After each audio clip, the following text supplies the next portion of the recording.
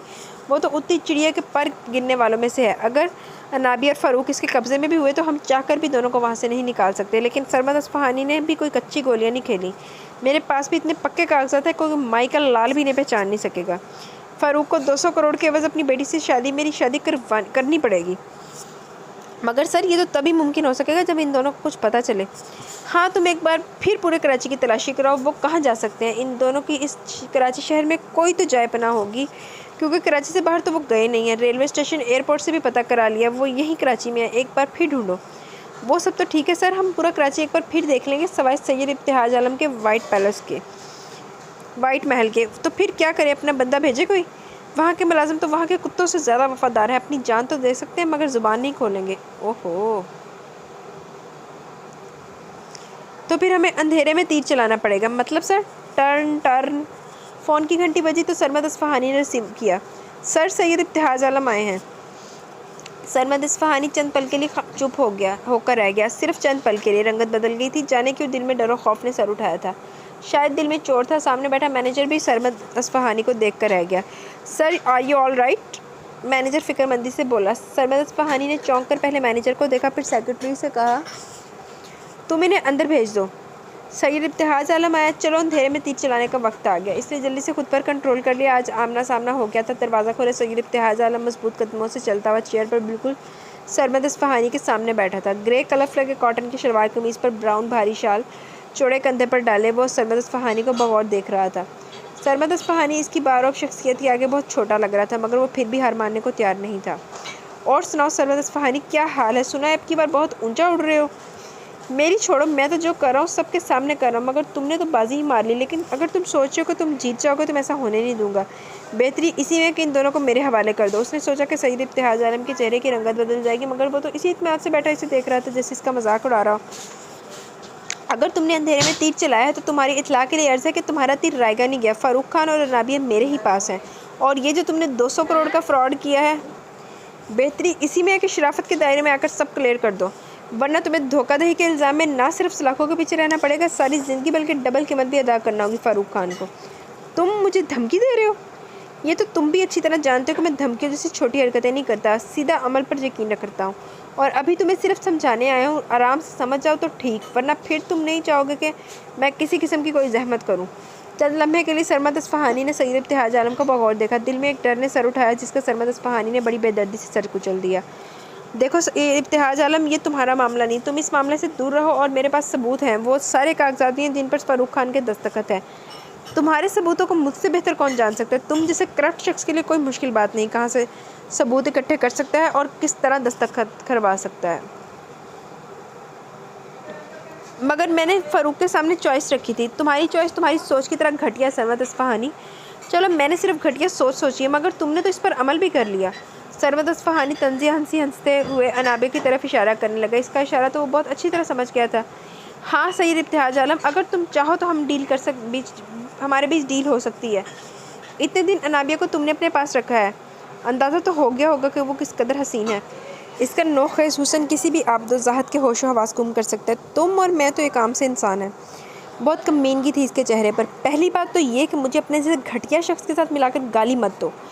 میں تمہاری طرح نفس کا غلام نہیں ہوں، اپنے نفس کے گھوڑوں پر قابو کرنا آتا ہے۔ اور دوسری بات، جس لڑکی کے بارے میں تم نے ابھی فضول کوئی گفتگو کی ہے تو یہ آخری بات ہے۔ آئندہ اس کے بارے میں بولنا تو درست سوچنے کی غلطی بھی مت کرنا، کیونکہ انابیہ اب میرے نکاح میں ہے، میری عزت و آبرو ہے، اور یہ تو تم بھی اچھی طرح جانتے ہو کہ ہمارے خاندان کی طرف میلی آنکھ اٹھانے والوں کا ہم کیا حشر کرتے ہیں۔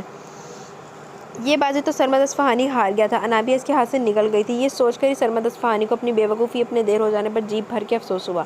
کاش کہ وہ اسی دن انابیہ کو اٹھوا لیتا جس دن پہلی بار اسے دیکھا تھا۔ سرمد اصفہانی کے چہرے پر آتے جاتے رنگوں کا سید ابتہاج عالم نے بغور جائزہ لیا۔ سرمد اصفہانی نے سید ابتہاج عالم کو دیکھا، اس کی باتوں پر ایک لمحے کے لیے سہم بھی گیا تھا، مگر اپنی شیطانی سوچوں پر بند نہیں باندھ سکتا تھا۔ پھر بھی بولتے ہو کہ تم نفس کے غلام نہیں ہو؟ میں نے کہا نا کہ آئندہ اس ٹاپک پر بات مت کرنا۔ اینی ویز یہاں میں تمہیں صرف سمجھانے کے مقصد سے آیا ہوں۔ تمہارے لیے بہتری اسی میں ہے کہ فاروق خان کے وہ 200 کروڑ کے شیئرز انہیں واپس کر دو، ورنہ جن ثبوتوں کی تم بات کر رہے ہو، کس طرح تم نے ہیر پھیر کی ہے، ان سب لوگوں کو آدھے گھنٹے میں تمہاری آفس میں تمہارے سامنے تمہارے خلاف کھڑا کر سکتا ہوں، مگر تھوڑی سی رائے دے رہا ہوں۔ تم مجھے ڈرا رہے ہو سید ابتہاج عالم؟ تم جو بھی سمجھ لو۔ تو ٹھیک ہے، میں بھی دیکھتا ہوں انابیہ تو مجھ سے بچ گئی، مگر 200 کروڑ ہاتھ سے نہیں جانے دوں گا۔ فاروق خان کو وہ پیسے مجھے واپس کرنے ہوں گے۔ سرمد اصفہانی غم و غصے کی شدت سے پاگل ہو رہا تھا، اس سے انابیہ کا ہاتھ سے نکل جانا برداشت نہیں ہو رہا تھا۔ اوکے سرمد اصفہانی، اب مجھے چلنا چاہیے، مگر میں تمہیں 2 دن کا ٹائم دے رہا ہوں، پھر اس کے بعد جو کارروائی کروں گا اس کا قصوروار یا ذمہ دار مجھے مت ٹھہرانا۔ سید ابتہاج عالم اپنی چیئر سے کھڑا ہو گیا۔ سرمد اصفہانی کو صرف گھور کر رہ گیا۔ سرمد اصفہانی، بچ جا، کر دے واپس پیسے، ہٹ جا اپنے کرتوتہ تو۔ لیکن مینوں لگا تھا جنی دیر تک تو ابتہاج کو چھتر پریڈ نہیں کرانی تینوں سکون نہیں ملنا۔ سید ابتہاج عالم کی بلیک پیجارو وائٹ محل کے بڑے پورچ میں آ کر رکی تھی، جہاں پہلے سے ہی ہر ماڈل کی 7-8 گاڑیاں کھڑی تھیں۔ اللہ بخش فوراً آگے بڑھا، گاڑی کا دروازہ کھولنے۔ رات کے 10 بج رہے تھے۔ وہ جیسے ہی اندر انٹر ہوا، نوری کسی چراغ کے جن کی طرح حاضر ہوئی۔ سائیں، کھانا گرم کر کے ٹیبل پر لگا دوں؟ بی جان نے کھا لیا؟ جی سائیں، انابیہ بی بی کے ساتھ کھا لیا تھا۔ ٹھیک ہے تم جاؤ۔ وہ آگے بڑھا۔ سائیں، کھانا نہیں رہنے دو، مجھے بھوک نہیں ہے۔ وہ بی جان کے بیڈ روم میں داخل ہوا۔ بی جان یقیناً سائڈ روم میں ہوں گی، کیونکہ یہ وقت ان کی عشاء کی نماز و وظائف کا تھا۔ ان کی نظر سیدھی بی جان کے فل سائز بیڈ پر پڑی، جہاں وہ ہوشربا بے پناہ حسن کی مالک نازک سی لڑکی سینے پر کمبل ڈالے بے خبر سو رہی تھی۔ جانے کے سوچ کر وہ آگے بڑھا اور اس کی سائڈ پہ بیٹھ گیا اور بغور اس کے چہرے کو تکتا چلا گیا۔ ابتہاج پتر، تیری ووٹی بہت خوبصورت ہے، ایسا لگتا ہے جنت کے میوے کھا کے جوان ہوئی ہے۔ بی جان کا جملہ اس کے کانوں میں گونجتا ہوا دل کے آر پار ہوا تھا۔ وہ اس قدر حسین ہے، اس کا نوخیز حسن کسی بھی عابد و زاہد کے ہوش و حواس گم کر سکتا ہے، اور میں تو ایک عام انسان، معمولی سے انسان ہوں۔ سرمد اصفہانی کا یہ جملہ اس کے اطراف زور و شور سے گونجا تھا۔ یہ وہ چہرہ تھا جسے نہ چاہتے ہوئے بھی سید ابتہاج عالم سوچنے پر مجبور ہو گیا، جو بڑے دھڑلے سے برے تمتراک کے ساتھ اس کے دل کی مسند پر براجمان ہو گیا تھا۔ بڑی بڑی آنکھیں جن میں اس نے ہمہ وقت ایک ڈر و خوف ہلکورے لیتے دیکھا تھا، پھر ایک سمندر موزن ہوتے دیکھا تھا، اور وہ قدرت کا کوئی کرشمہ ہی تو تھی جسے دیکھ کر خدا کی قدرت کی بے ساختہ تعریف دل سے ادا ہو۔ یقیناً جب وہ بہت فرصت میں ہوگا تبھی حسین شاہکار تیار کیا ہوگا، مگر بعض اوقات حسن بھی کتنا مہنگا پڑ جاتا ہے۔ انابیہ اپنے بے پناہ حسن سے انجان ہی تو تھی، وہ نہیں جانتی تھی کہ کیا کیا قیامتیں ٹوٹی ہیں اس کے بابا پر، خود اس کے اس بے پناہ حسن کی وجہ سے۔ اور اس کے حسن کی یہ خامی تھی یا خوبی کہ وہ حد درجہ سادہ اور معصوم تھی، اور جس نے سرمد اصفہانی جیسے رنگین مزاج انسان کو اٹریکٹ کیا، اسے پانے کے لیے وہ ایڑی چوٹی کا زور لگا رہا تھا۔ مگر میں ایسا نہیں ہونے دوں گا، انابیہ اور فاروق خان کو کوئی نقصان نہیں پہنچا سکتا۔ سید ابتہاج عالم کو ایسا لگا جیسے وہ سانس نہیں لے رہی ہو، اس کا وجود بالکل ساخت و جامد ہو گیا ہو۔ شاید یہ اس کا گمان تھا۔ وہ اس کو محسوس کرنے کے لیے تھوڑا سا اس کے چہرے کے قریب جھکا تھا، اس کی سانسیں محسوس کرنے کے لیے اپنا گال اس کے چہرے کے نزدیک کر لیا۔ کیا احساس تھا، کیسی گرمی سی تھی جو پوری شدت سے محسوس ہوئی تھی کہ اسی پل وہ ہرنی آنکھیں واہ ہوئی تھی۔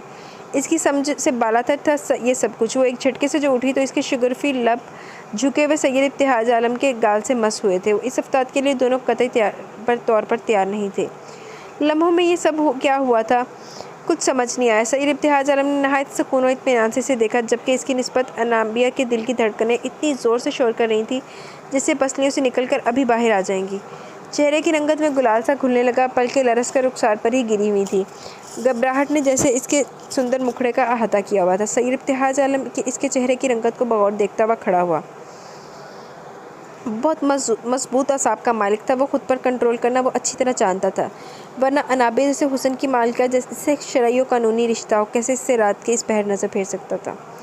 کیسی ہو؟ اب گمبھیر و باہری لب و لہجے میں کیے گئے سوال پر انابیہ نے گھنیری پلکیں بمشکل اوپر اٹھائیں۔ اس کی تو جیسے جان ہی نکل گئی ہو، بولنے و سننے کی صلاحیتیں مفلوج سی ہو گئی ہوں۔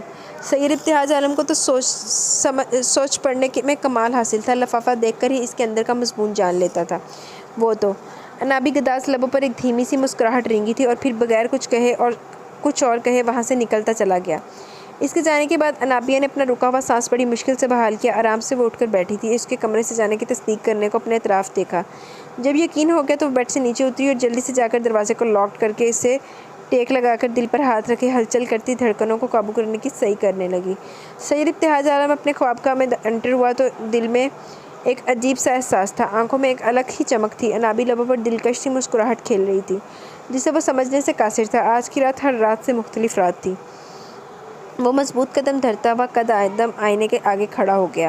سرمئی کلف لگے کاٹن کا کرتا شلوار، جس پر چوڑے شانے پر بھاری گریز شال رکھی تھی۔ اس نے آئینے میں بغور خود کو دیکھا۔ سرخ و سفید رنگ چہرے پر الگ ہی چمک تھی۔